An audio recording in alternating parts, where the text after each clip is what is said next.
दोस्तों, अगर आप और अच्छी नींद चाहते हैं तो हमारी प्यारी सी ऐप नींद को इंस्टॉल करें। इस ऐप पर आपको एक्सक्लूसिव स्लीप स्टोरीज़ मिलेंगी और आप बिना यूट्यूब प्रीमियम के भी इन स्टोरीज़ को बैकग्राउंड में सुन सकेंगे। इंस्टॉल करने के लिए आप हमारी वेबसाइट नींद.ऐप पर ज़रूर आइए और अच्छी कहानियाँ, स्लीप म्यूज़िक, कुछ टिप्स सुनने के लिए इस चैनल को सब्सक्राइब कीजिए। नमस्कार दोस्तों, मैं हूँ अपूर्वा और आज आपको नींद के सुहाने सफ़र पर ले जाने के लिए मैं लेकर आई हूँ लेखक करण द्वारा लिखी एक ऐसी कहानी जो आपको बताएगी कि मनुष्य के जीवन में हृदय से की गई सच्ची मेहनत आखिर क्या महत्व रखती है। दोस्तों, हमारे समाज में ऐसे कई लोग हैं जो जिंदगी जीने के लिए हमेशा शॉर्टकट यानी छोटे रास्ते की तलाश में रहते हैं। शॉर्टकट का रास्ता या मेथड बुरा नहीं होता है, लेकिन उसके लिए भी आपको मेहनत करनी पड़ती है। आपकी जिंदगी में अगर हार्डवर्क यानी कड़ी और सच्ची मेहनत नहीं है तो आपको जीवन के अधिकतर रास्तों में से संघर्ष करते हुए गुजरना पड़ता है। हार्डवर्क यानी कड़ी मेहनत आपको जीवन का असली मूल्य समझाती है और हर कठिनाई और संघर्ष में जीतना सिखाती है। कड़ी मेहनत बताती है कि हार मानने से अच्छा होता है प्रयास करते रहना, क्योंकि आपके प्रयास ही तो आगे चलकर परिणाम का रूप लेते हैं। जैसे आज की कहानी में भोला राम किसान के साथ हुआ। भोला राम के पिता सीताराम भी एक किसान थे, जिनके पास अपने कई खेत हुआ करते थे। एक समय था जब वो सारी खेती खुद ही करते थे। खुद ही खेत में हल जोतते, खुद ही खेतों की मिट्टी में बीज डालते, खुद ही बीजों को पानी देते और जब धरती माँ प्रसन्न होकर उन बीजों की फसलें बनाकर सीताराम जी को वापस देती तो सीताराम खुद ही फसलों की कटाई कर अपने घर का निर्वाह करते थे।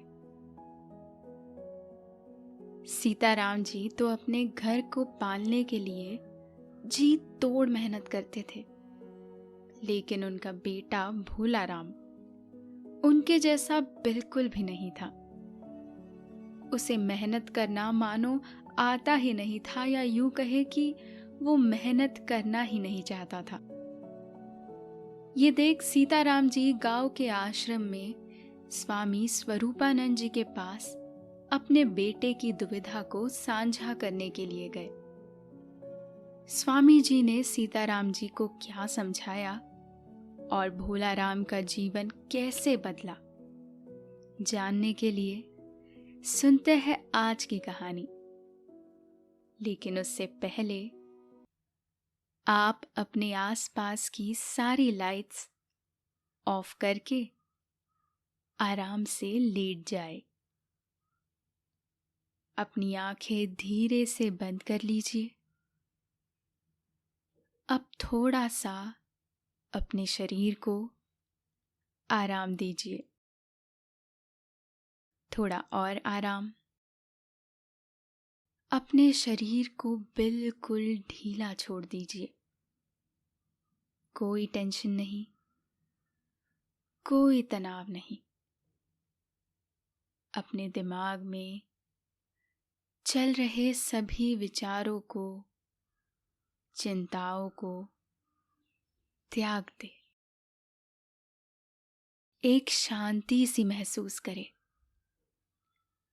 सब नेगेटिव पॉजिटिव विचारों को धीरे धीरे निकाल दे। हाथों को सीधा करके अपनी कमर के साइड में रख लीजिए। अपनी सांस पर ध्यान लगाएं। इसको धीमे या तेज नहीं करना है, बस ध्यान देना है कि कैसे वो आपके नाक, गले में होते हुए आपके अंदर प्रवेश कर रही है और कैसे वो आपके गले और नाक के माध्यम से बाहर निकल रही है।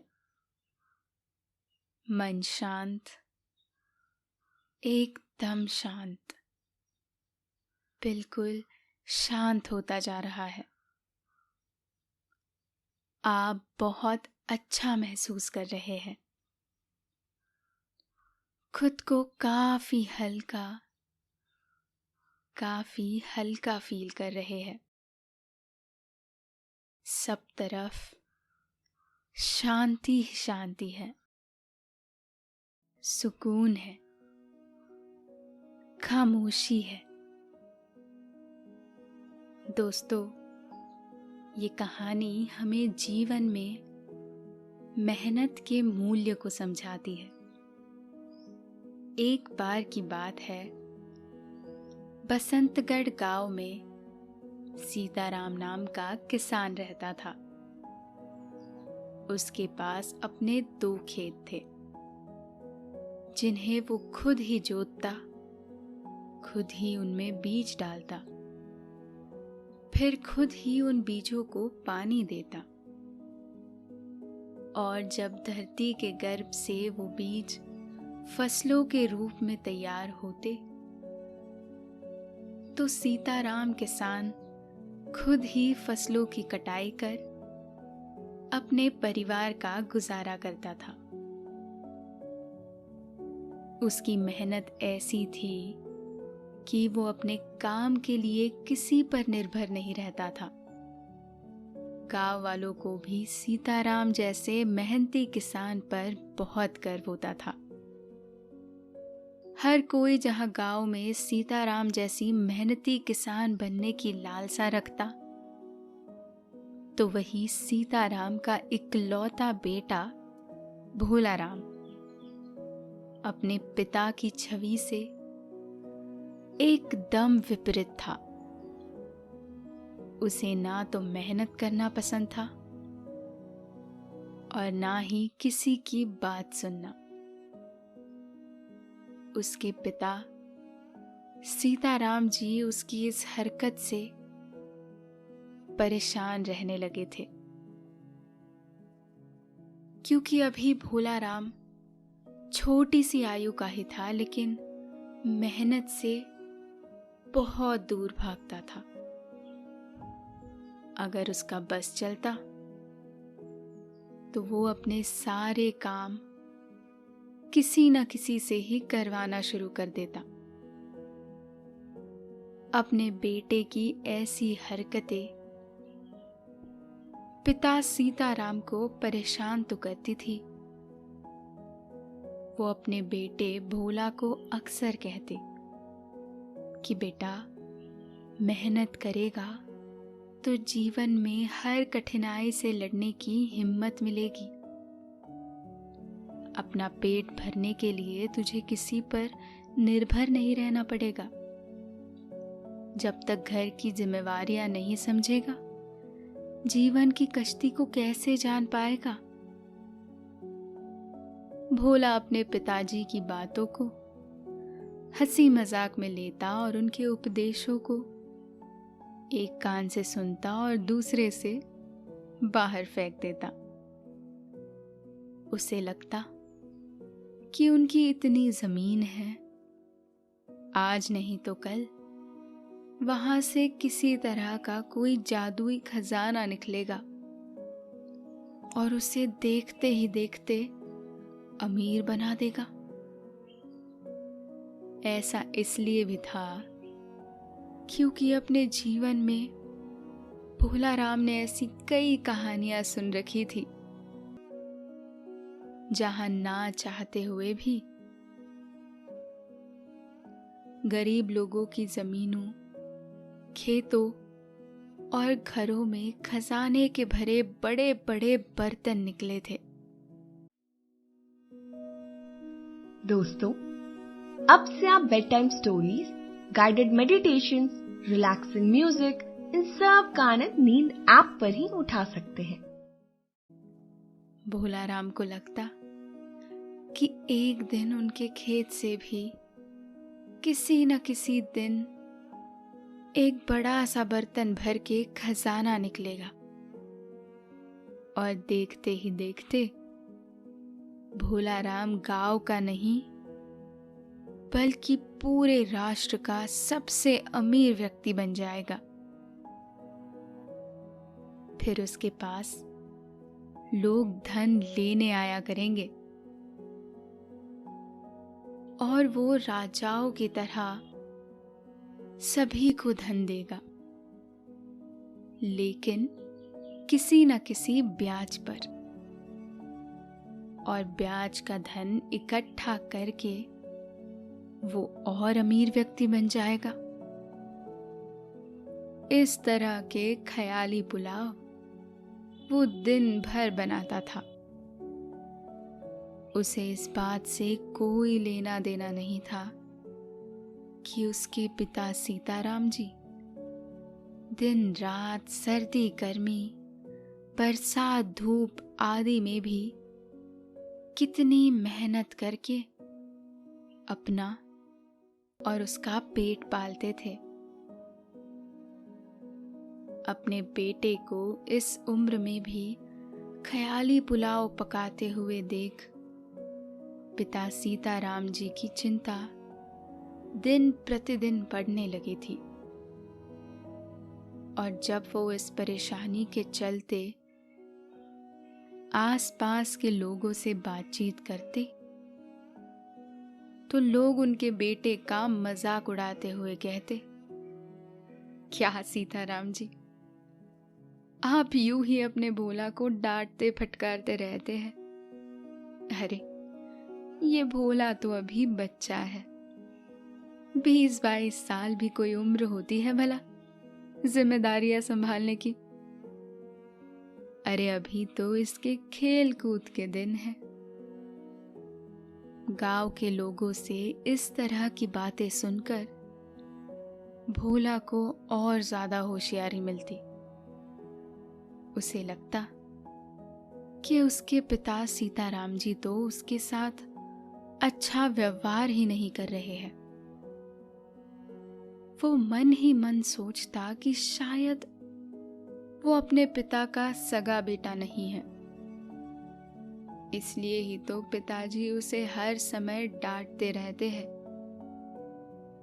वो सोचता कि हो ना हो, या तो मैं अपने पिताजी का सौतेला बेटा हूं, या फिर उसके पिताजी इतने मंदबुद्धि है कि उन्हें पता ही नहीं है कि बिना मेहनत भी जीवन को जिया जा सकता है।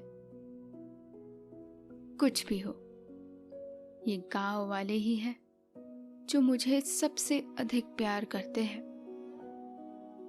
भोला इस बात से बिल्कुल अनजान था कि गांव वाले उसका कितना मजाक बनाते हैं।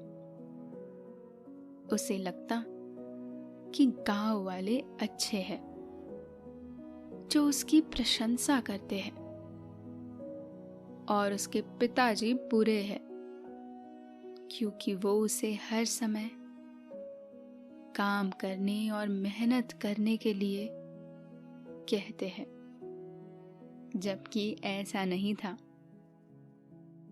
भोला को गांव वालों की झूठी प्रशंसा के पीछे उनका मजाक नहीं दिख रहा था, और ना ही उसे पिताजी की डांट के पीछे उनका प्रेम दिख रहा था।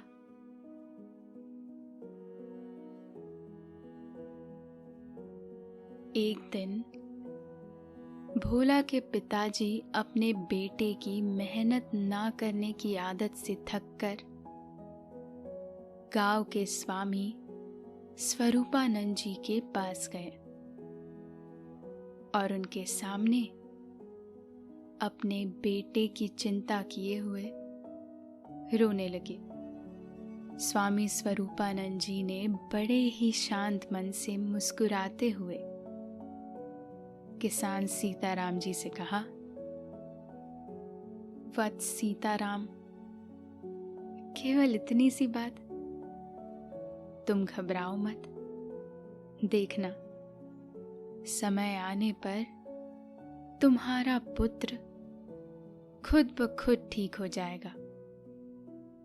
जिस दिन उसे मेहनत की शक्ति का एहसास हो जाएगा, उस दिन के बाद से वो किसी पर निर्भर नहीं रहेगा। बाकी तुम चिंता मत करो, परमात्मा सब अच्छा ही करेंगे। स्वामी जी से इतनी बात सुनकर सीताराम जी को कुछ चैन तो आया था, लेकिन फिर भी उनकी चिंता समाप्त नहीं हुई थी। आसपास के लोगों से फिर बात की तो लोगों ने सुझाव दिया, सीताराम जी, अगर आप चाहते हैं कि आपका भोला जिम्मेदारियां संभालना शुरू कर दे, तो एक काम कीजिए, इसका विवाह कर दीजिए। जब पत्नी आ जाएगी तो सब ठीक हो जाएगा। लोगों की इस बात से सीताराम जी बिल्कुल भी सहमत नहीं थे। भला पत्नी आने से कैसे कोई जिम्मेदारियों को समझना शुरू कर देगा? जिस व्यक्ति ने सारी उम्र कभी मेहनत करके नहीं खाई, वो पत्नी के आने से कैसे एक ही दिन में मेहनती हो जाएगा? सीताराम जी भी मन ही मन चाहते थे कि उनके बेटे भोला राम का विवाह हो जाए,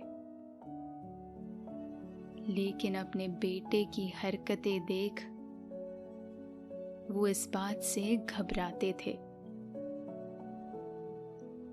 अब उनके दिमाग में इस तरह के विचार आ जा ही रहे थे कि एक दिन भोला ने खुद अपने पिता से कह दिया कि बापू, अब मेरी उम्र हो गई है, जितनी जल्दी हो सके मेरी शादी करवा दीजिए।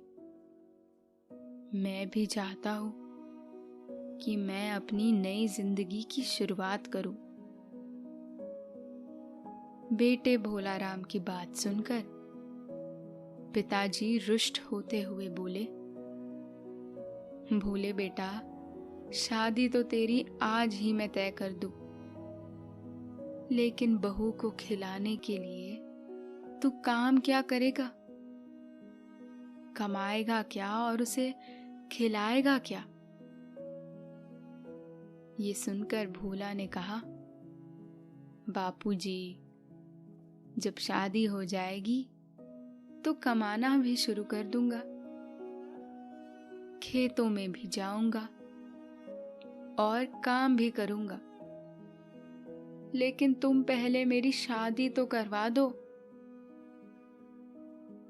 भोला की बात सुनकर सीताराम जी के दिल में थोड़ी प्रसन्नता तो जरूर हुई। उन्हें लगा कि हो सकता है शादी के बाद भोला सुधर जाए। भोला गांव के दर्जी रमाचंद जी की बेटी से बहुत प्रेम करता था। रमाचंद की बेटी शर्मिला भी भोला राम को मन ही मन प्रेम करने लगी थी। इसलिए सीताराम जी ने दोनों की बात को मानते हुए अपने बेटे की शादी करवा दी। लेकिन शादी के बाद भोला राम के हाल में कुछ बदलाव नहीं हुए। वो पहले भी मेहनत से भागता था और शादी के बाद भी वो मेहनत से भागता रहा। भोला राम की ऐसी हरकतें देखकर उसके पिताजी फिर से गांव के स्वामी स्वरूपानंद जी के चरणों में हाजिर हो गए। उन्होंने स्वामी जी से कहा, प्रभु, अब तो भोला की शादी भी हो गई है, आखिर कब उसे मेहनत की आदत पड़ेगी? सीताराम की चिंता देख स्वामी जी ने कहा, वत्स, तुम ऐसा करो, अब 4 धाम की यात्रा कराओ। अंत में रामेश्वर जाना और वहां हमारे आश्रम में 1 साल तक रुकना। जब तुम 1 साल बाद घर आओगे, तुम्हारा भोला ठीक हो चुका होगा। एक और बात, जाने से पहले तुम किसी को बताना मत कि तुम कहां जा रहे हो। सीताराम जी को स्वामी जी की बात थोड़ी अजीब तो लगी, लेकिन उनके आदेश को ईश्वर का आदेश समझकर सीताराम जी अगले ही दिन गांव से सूरज निकलने से पहले ही गायब हो गए। अगले दिन सीताराम के गायब होने की खबर गांव में हवा के साथ साथ फैलने लगी। दोस्तों, अब से आप आपकी मनचाही दादी और नानी की कहानियों से प्यारी नींद की कहानियां सिर्फ और सिर्फ नींद ऐप पर ही सुन पाएंगे। तो इसी तरह हमारे साथ कहानियों के जरिए जुड़े रहने के लिए आपकी अपनी नींद ऐप इंस्टॉल करें। स्वामी जी भोला को देखकर ही समझ गए कि वो उनके पास क्यों आया है। उन्होंने भोला को सांत्वना देते हुए कहा, चिंता मत करो भोला राम, तुम्हारे पिता ईश्वर की दया से जहां भी है सुरक्षित है और वो अपना काम समाप्त कर जल्द ही वापस आएंगे। भोला राम जानता था कि स्वामी जी कभी झूठ नहीं बोलते, इसलिए उसे यकीन हो गया कि उसके पिता जहां भी है सुरक्षित ही है। पिताजी के बगैर जब कुछ दिन बीते तो भोला राम को पिताजी पर गुस्सा आने लगा।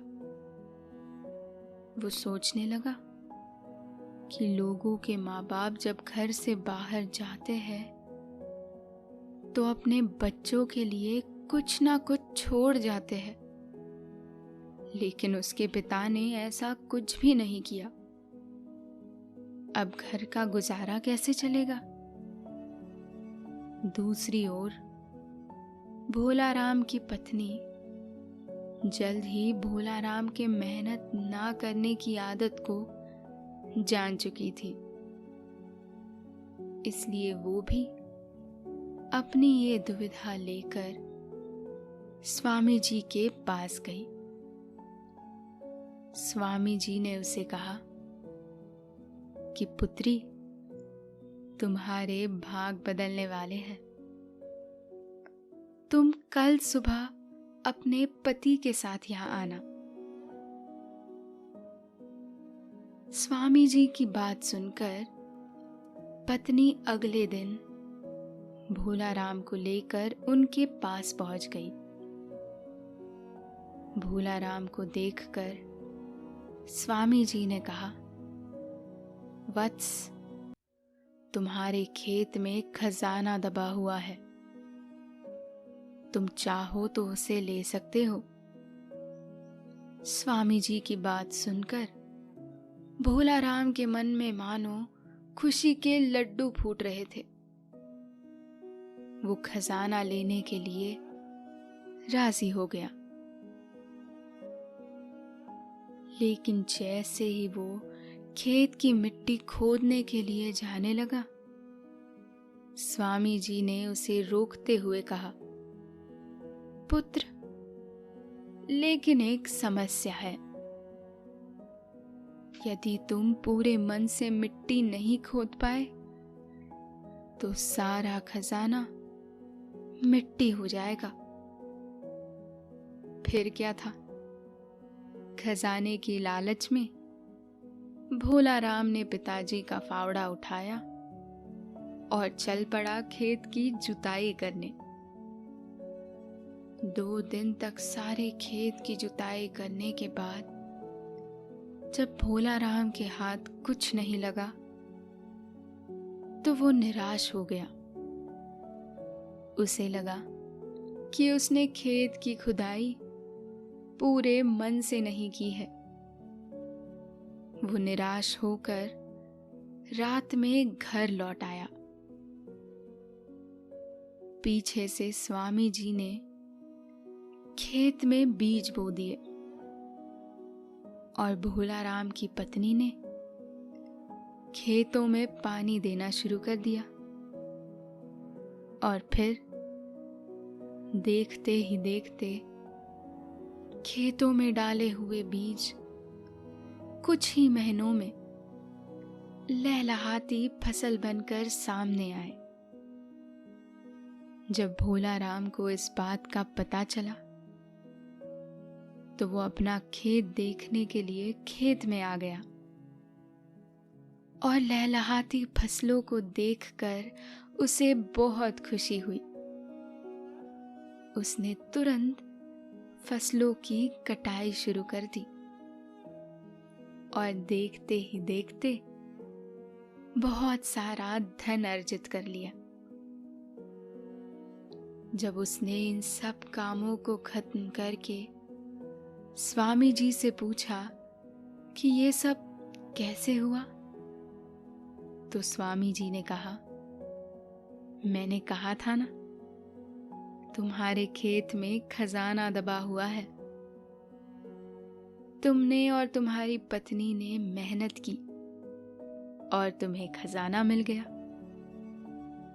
भोला राम अब समझ चुका था कि स्वामी जी ने ये सारी लीला रची थी ताकि उसे मेहनत का असली महत्व समझ आ सके। भोला राम अब पूरी तरह से जान चुका था कि मेहनत का फल बहुत ही मीठा और लाभदायक होता है। यही फल है जो हमें किसी पर भी निर्भर नहीं रहने देता। अब भोला राम दिन भर खेतों में काम करता, खून पसीने से मेहनत करता और अच्छी फसलों के लिए नए नए तरीके और खाद्य का प्रबंध करता। देखते ही देखते साल बीता और उसके पिता सीताराम एक दिन गांव में वापस लौट आए। उन्हें लग रहा था कि उनका बेटा अब भी मेहनत से जी चुराता होगा, लेकिन जैसे ही वो खेत से होते हुए घर जा रहे थे तो उन्हें खेतों में उनका बेटा भोला काम करता हुआ दिखाई दिया, जिसे देखकर वो प्रसन्न हो गए। भोला भी इतने दिनों बाद अपने पिता से मिलकर फूला नहीं समाया। पिता ने खुशी से पूछा, भोला बेटा, मिल गया तुम्हें खजाना? इस पर भोला ने उत्तर दिया, पिताजी, खजाना तो कब से खेतों में ही गड़ा था, बस मुझे निकालना अभी आया है। तो दोस्तों, देखा आपने किस तरह मेहनत का महत्व जानने के बाद भोला राम ने अपनी जिंदगी बदल दी। दोस्तों, आपने ये कहानी सुनी, अब आप काफी अच्छा महसूस कर रहे हैं और आपको नींद आ रही है। निंदिया रानी धीरे धीरे आपको सुला रही है। आपकी आंखें भारी हो रही है। आप नींद के आगोश में समाते चले जा रहे हैं, समाते चले जा रहे हैं। शुभ रात्रि।